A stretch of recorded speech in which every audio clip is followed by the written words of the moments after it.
Hi everyone. In this video, I will be actually talking about a person who came up with general system theory, and perhaps even one of the first people to talk about this as a paradigm, as a new discipline, even a new way of thinking about things and reality. So this person is Ludwig von Bertalanffy, who is, I believe, was an Austrian biologist, and he came up with this theory between the 1940s and 1960s. I came across Ludwig's work on general system theory while I was doing my PhD a few years ago, and he is influential. It's a very interesting book. I came across his book that is called General System Theory. It's dated 1968. That's the copyright. I have the book in front of me, from which I borrowed from my university library. And it says that it was published in 1971. And by Penguin Press. So the difference there are so many different videos that you could see on YouTube on Ludwig's work on general system theory, because it's very, very important. So this video is a bit different because I've got the book and I will be talking I will be giving a bit of excerpts from the book and talk about some of the things that Ludwig talked about, which are really interesting, very, very interesting stuff. And it could actually encourage you to do the same if you're exploring general system theory in general, or you are interested in using, Ludwig's work for philosophy or for research or any other endeavors. So something to keep in mind that the way that Ludwig thought about general system theory in this book is that he thought about it as something of a recognized discipline.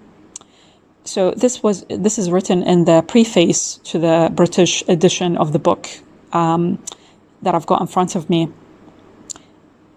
And this is because of the so many university courses which started to develop at the time, the texts, the books of readings, and it's fascinating to see. During this time, I felt like everybody is talking about systems and complex systems, but it sounds like from his book, people were talking about systems as part of a kind of like a mainstream research world, even at that time, between the 1940s and 60s. When he started developing these ideas. And he also, in the preface, it's interesting to note that the general systems theory, Ludwig thought about it as a novel paradigm. So this is in scientific thinking, of course. To use Thomas Kuhn's, who's a famous philosopher, expression. This is what he said in his book. Now, something else that he mentioned in the preface, which is very interesting and worth noting, is that he associated general system theory with three aspects. And these are not separable. So to think about general system theory as a paradigm, we need to think about, there are three aspects which are critical to think about when we think about general system theory as a paradigm. The first one is systems science. Okay. What did he mean by that? He meant scientific exploration and theory of systems in the various sciences. For example, physics, biology, psychology, social sciences, and he added to those disciplines general system theory as a doctrine of principles applying to all or defined subclasses of systems. Okay. So this is actually important to note. which is very interesting. So within that, there's something interesting that he mentioned, is that we have learned for an understanding not only the elements, but their interrelations as well are required. So the point of difference that Ludwig differentiated between his GST, or general system theory, and the other as a science from the other sciences that I just mentioned, was that there is interrelationships. When we are exploring something, a phenomenon, we need to think about interrelationships between elements and not just elements themselves alone. Okay, so this is required if you are thinking or taking that direction of a systems thinking approach. And this requires exploration of the many systems in our observed universe in their own right and specificities. Okay, so that is something that is important to note. So, and this is why Ludwig thought about general system theory is scientific exploration of wholes and wholeness. And wholes and wholeness is WHOLES and WHOLENESS. So wholes and wholeness, which not so long ago were considered to be metaphysical notions transcending the boundaries of science. Okay? So he thought about that, and that the reason why he mentioned this is that novel conceptions, models, and mathematical fields have developed to deal with them, such as dynamical system theory, cybernetics, automata theory, system analysis by set, net graph theory, and others. So there are ways, there are models, there are mathematical fields, there are conceptions that have started at the time to develop to deal with general system theory. And that's why Ludwig considered it also as a science by itself. Now, the second realm, or the second aspect that Ludwig associated with, that he thought was critical to general system theory, is systems technology. That is, the problems arising in modern technology and society, comprising or consisting of both the hardware of computers, automation, self-regulating machinery, etc., and the software of new theoretical developments and disciplines. So technology to him was both, it was software and it was hardware, which is very interesting. Some might say it's kind of similar, if you like, to the AI development and what is happening right now, and how as a software, as a conception, that would eventually be combined with quantum physics. So you have the software being combined with the hardware eventually. So this is the second aspect that Ludwig thought about, which is the systems technology. Something to keep in mind. And also, the third aspect that Ludwig associated with general system theory as a paradigm is systems philosophy.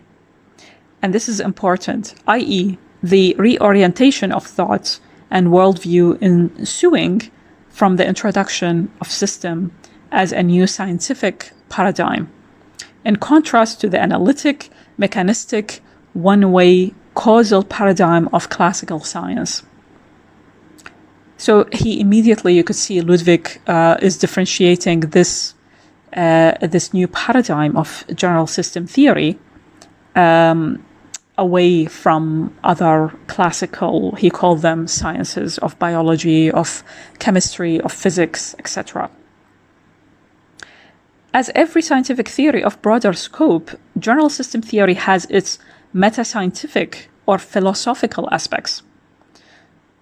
And then he goes on, the concept of system constitutes a new paradigm.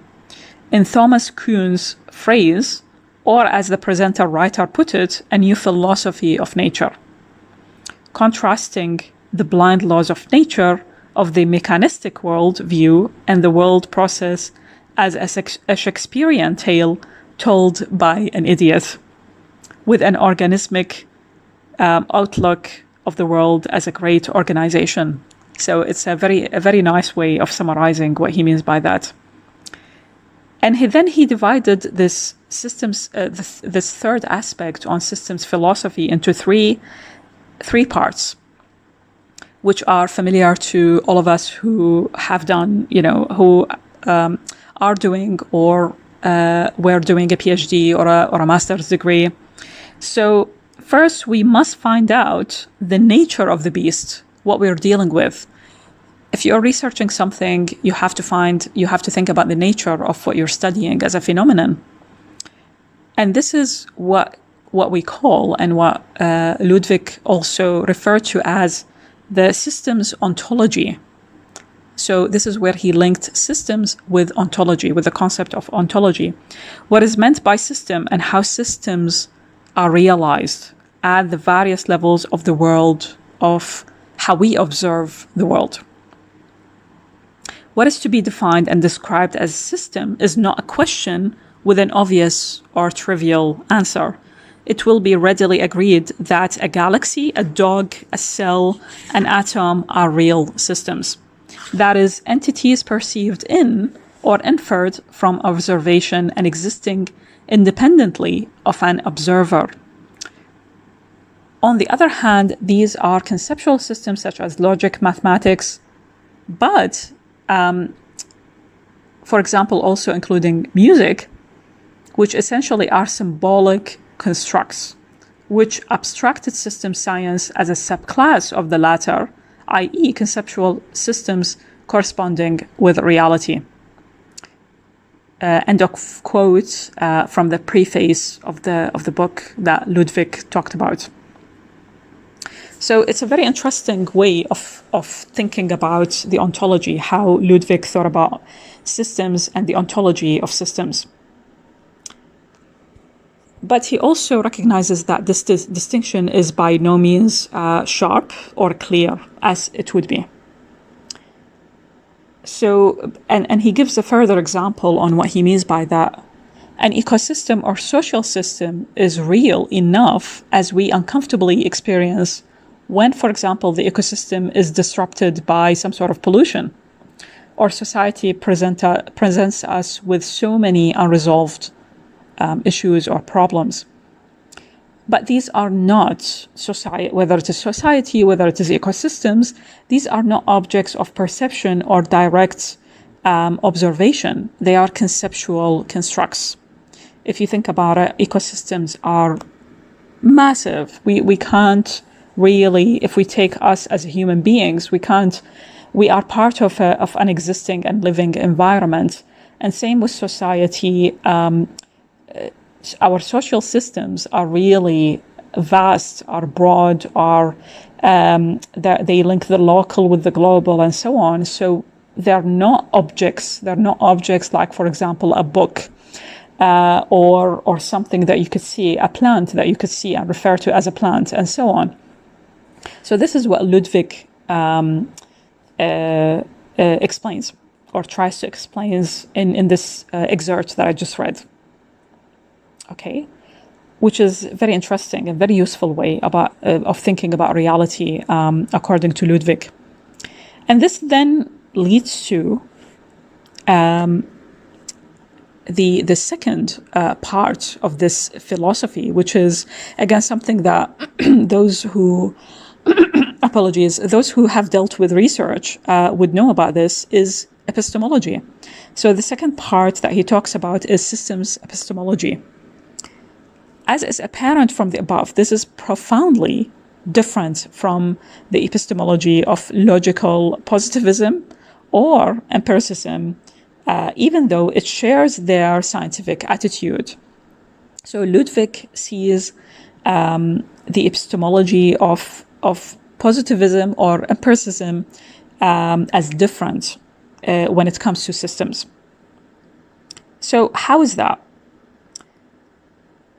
He explains that even more in his book, and in the preface he explains what he means by that there is a systems epistemology that is different from empiricism and logical positivism.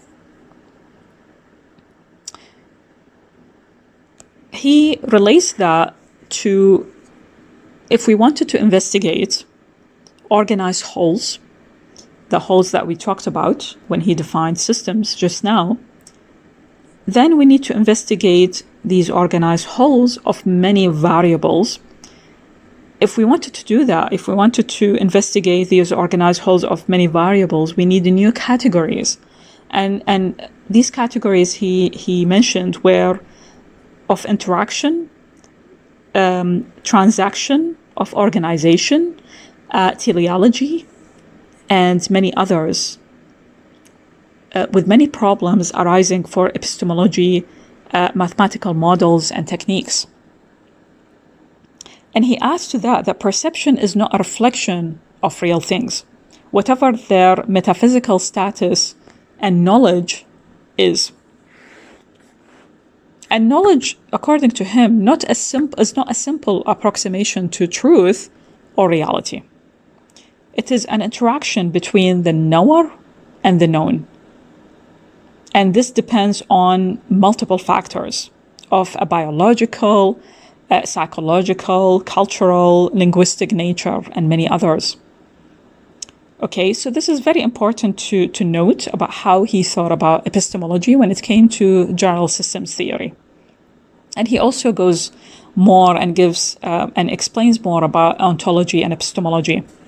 And that leads to a third part of systems philosophy that Ludwig talked about, which concerns values. And that's very interesting. Again, when you are doing research, you're asked to, in most cases, and if you read in books, in philosophical books, you'll also see something about values, the value of research, the value of looking at phenomena, and so on. So, and for him, it's concerning the relationship between people and the world, and what he termed as values in philosophical terms. So if reality is a hierarchy of organized wholes, the image of man, and you have to take it as, obviously they talked about man at that time, will be different from what it is in a world of physical particles governed by chance, events as ultimate and only true reality. Instead, the world of symbols, values, social entities, and cultures is something very real, and its embeddedness in a cosmic order of hierarchies is kind of similar to bridging the opposition of two cultures together, of science and the humanities, technology and history, natural and social sciences, or in whatever way the antithesis is formulated. So that's, again, it gives you an explanation of the values of how Ludwig saw values and when it came to systems philosophy. Okay, so these are the three main aspects that I thought are really interesting that Ludwig talked about when he explained his general system theory, and you could read more about it in the preface of his book in the front, that is in the front pages of his book on general system theory.